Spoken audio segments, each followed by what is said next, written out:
అందరికీ నమస్తే అండి. ఆంధ్రప్రదేశ్లో కూటమి ప్రభుత్వం వచ్చిన 7 నెలల కాలంలో ఎక్కడా లేని విధంగా దేశంలో ప్రథమంగా వాట్సాప్ గవర్నెన్స్ అంటూ తీసుకురావడం జరిగింది. దీనిపైన మనతో మాట్లాడడానికి షణ్ముఖ్ గారు ఉన్నారు. నమస్తే అండి. నమస్తే అండి. షణ్ముఖ్ గారు, దేశంలో ఎక్కడ రికార్డు స్థాయిలో వాట్సాప్ గవర్నెన్స్ అనేది తీసుకురావడం జరిగింది. గతంలో మన పాదయాత్రలో నారా లోకేష్ గారు యోగాలం పాదయాత్రలోనే ఆయన హామీ ఇస్తూ రావడం జరిగింది. అప్పటికి ఎక్కడ ట్రైల్ కూడా వేయలేదు. కానీ ఆయన ఏ భరోసాతో ఏ ధీమాతో వాట్సాప్ గవర్నెన్స్ పైన అంత సూక్ష్మంగా ఆలోచన చేశాడు? దీనిపైన మీ విశ్లేషణ అండి. నారా లోకేష్ గారు ఇదొక ప్రభంజనం. నేను ఎందుకు ప్రభంజనం అనే మాట అంటున్నారంటే, ఒక వ్యక్తిని పదే పదే పప్పు పప్పు పప్పు తల్లిని అవమానించిరి, తండ్రిని అవమానించిరి, అయినా నిత్యం ప్రజల పట్ల ప్రజలకు ఏ విధంగా పారదర్శకంగా పనిచేయాలి.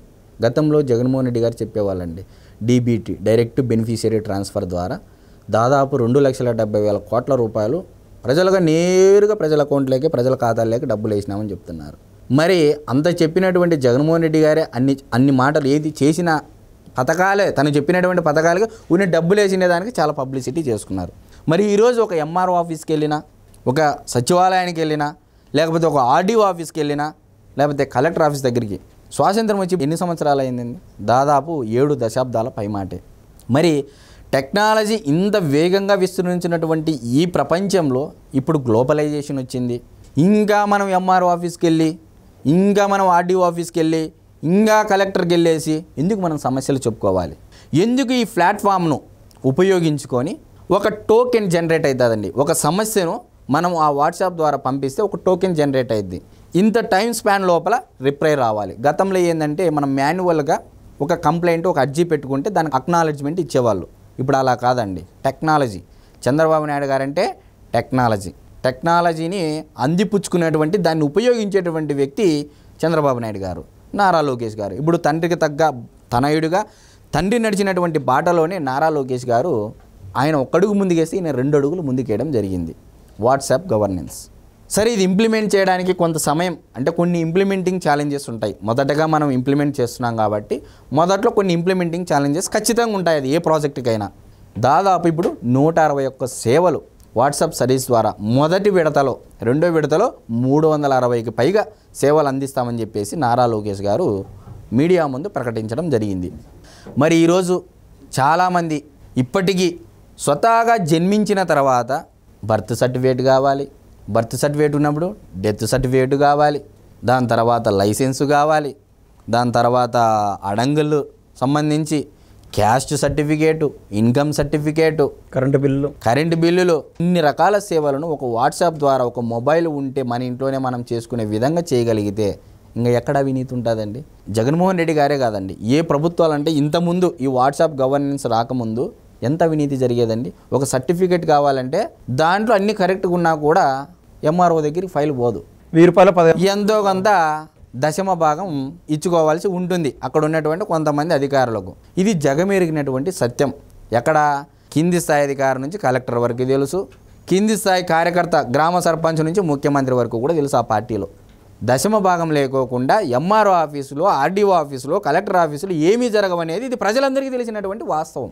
మరి ఇప్పుడు అటు అధికారి ఇబ్బంది పడకూడదు, ఇటు ప్రజలు ఇబ్బంది పడకూడదు, ఇటు పార్టీ ఇబ్బంది పడకూడదు, కానీ ప్రజలకు నాణ్యమైనటువంటి సేవలు అందించాలనే ఒక ఆలోచన దృక్పథంతో నారా లోకేష్ గారు వాట్సాప్ గవర్నెన్స్ చేయడం చాలా హర్షించదగ్గ విషయం.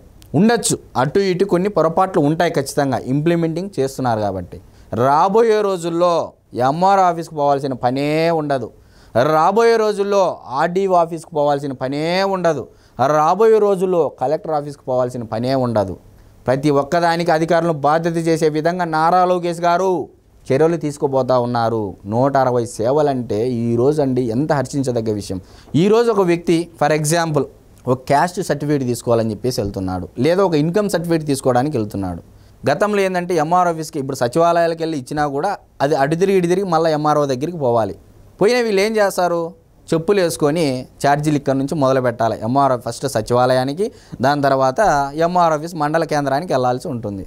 ఎంత ఛార్జీ వచ్చిపోయేకి? సరే, పోయినోడు పొద్దున పోతానే గంటకే పని అయిపోతుందా, 2 గంటలకే పని అయిపోతుందా అంటే లేదు. పొద్దున 1 గంటకి అర్ధ గంటలు అయ్యే పనిని సాయంత్రం ఎంఆర్ఓ అంటే 5 గంటల వరకు వేచి చూడాల్సిన. ఎంఆర్ఓ కూడా వచ్చిండ్రండి, ఎంఆర్ఓ కూడా రారు. కొంతమంది ఉదయం 10-11 వరకు కూడా రారు. వాళ్ళు ఎవరు పట్టించుకుంటున్నారండి? అడిగేటోళ్ళు ఎవరు? అదే కోవలో ఒక మాట, ఎంఆర్ఓనే కాదు, ముందు విఆర్ఓని టచ్ చేయాలి, ఆ తర్వాత ఆర్ని టచ్ చేయాలి. ఇదంతా ఇట్లా ఒక ప్రోటోకాల్ అనమాట. ఫస్ట్ దశమ భాగం, రెండవ దశమ భాగం, మూడవ దశమ భాగం, నాలుగవ దశమ భాగము, ఇట్లా దశమ భాగాలు ఇచ్చుకుంటా పోతే పోనీ వస్తుందా సర్టిఫికేట్ అంటే అది ఒక రోజుకి వస్తుందా, ఎప్పటికి వచ్చేది కూడా తెలియదు. ఇదే రకంగా మళ్ళీ రెండో రోజు తిరగల్లా, మూడో రోజు తిరగల్లా, 3 రోజులు అయిన తర్వాత ఏంపా ఆర్ఐ వరకు ఆగింది, ఆ పైకి వాళ్ళంటే ఇంకొంత దశమ భాగం అడుగుతారేమో. ఈయన యొక్క ఆందోళన, ఆవేదన, బాధ, మరి ఇన్ని రకాలుగా ఉన్నటువంటి ఇబ్బందుల్లో మరి ఈరోజు నారా లోకేష్ గారు తెచ్చినటువంటి వాట్సాప్ గవర్నెన్స్, గతంలో చంద్రబాబు నాయుడు గారు రియల్ టైం గవర్నెన్స్ అన్నారండి. రియల్ టైం IVRS ద్వారా సంతృప్తి స్థాయి, ఏ శాఖకు సంబంధించి, ఏ విభాగానికి సంబంధించి ఆ శాఖకు సంబంధించి ఎప్పటికప్పుడు IVRS చేసేసి స్టాటిస్టిక్స్తో, గ్రాఫ్స్తో ఆయన యొక్క real time governance data board అంతా చూపిస్తుందండి. ఇప్పుడు 2 అడుగులు ముందుకేసాడు నారా లోకేష్ గారు. అంతకు మించి అన్నట్టు, అంతకు మించి వాట్సాప్ ద్వారా, కేవలం వాట్సాప్ ఉంటే ఒక చదువుకున్న వ్యక్తి 10th క్లాస్ పిల్లోడు కూడా చేసేటువంటి సర్వీసులు తెలుగులోనే, ఇంగ్లీష్లోను, హిందీలోను అన్ని భాషల్లో కూడా అందించడం జరుగుతూ ఉంది. ఇంకా రాబోయే 4 సంవత్సరాలు అవినీతి లేని MR ఆఫీసులను చూస్తారు, అవినీతి లేని RDO ఆఫీసులను చూస్తారు, అవినీతి లేని కలెక్టర్ ఆఫీసులను చూడబోతూ ఉన్నారు. కొంత సమయం ఇవ్వండి. నారా లోకేష్ గారు ఎవరైతే ఈరోజు రెడ్ బుక్, ఎర్ర బుక్ అన్నారో మడిచి ఎక్కడో పెట్టుకోండి అని కొంతమంది నాయకులు చేసిన వ్యాఖ్యలు, వాళ్ళందరికీ ఇంకా ఎవరైతే నారా లోకేష్ గారిని పప్పు అని ఒక లేయర్ వేసుకొని చూస్తూ ఉంటారు చూడు, కొంతమంది ఏమో సామాజిక వర్గము, కొంతమంది ఏమో అతను ఒక లీడర్. జగన్మోహన్ రెడ్డి గారు ఎప్పుడో గుర్తించారండి నారా లోకేష్ గారిని ఒక లీడర్ అని చెప్పేసి, చిత్తూరు జిల్లా పాదయాత్రలోనూ గుర్తించేశారు. యువగళం పాదయాత్ర తర్వాత ఈ రోజు వరకు నేను పప్పు అనే మాట ఈ రోజుకు నేను వినలా. ఈరోజు యువగళం పాదయాత్ర తర్వాత ఎవరైనా పప్పు అనే మాట అంటున్నారండి? ఎవరైనా అనిపిస్తున్నాడా?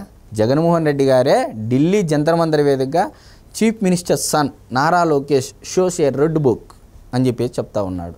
అంటే నేనేమంటున్నానంటే నారా లోకేష్ గారు చెప్పడు, చేతల్లో చేసి చూపిస్తాడనేది ఇది ఒక ప్రత్యక్ష, ఒక తార్కాణంగా మనం చెప్పవచ్చండి.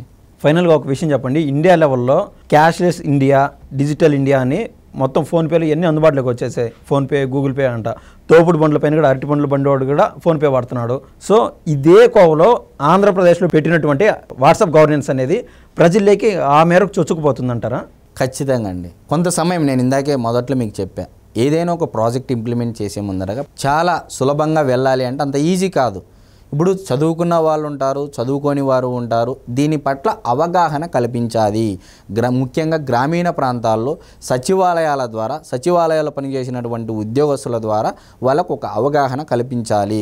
సచివాలయాల దగ్గరికి వెళ్ళాల్సిన పని లేకోకుండా వాళ్ళ ద్వారా ప్రతి ఒక్క ఇంటికి వెళ్ళేసి మీకు ఏదైనా ఒక సమస్య ఉంటే మా దగ్గరికి రండి అని చెప్పేసి ఆ సమస్య పట్ల వాళ్ళకి ట్రైనింగ్ ఇచ్చి మరలా మా దగ్గరికి రానికోకుండా ఆ విధంగా ట్రైనింగ్ ఇస్తే గ్రామీణ ప్రాంతాల్లో ముఖ్యంగా చాలా అవగాహన కల్పించాల్సిన అవసరం అయితే ఎంతగానో ఉంది. అదైతే కంపల్సరీ. థ్యాంక్స్ అండి, చాలా మంచి విషయాలు చర్చించారు. ధన్యవాదాలు.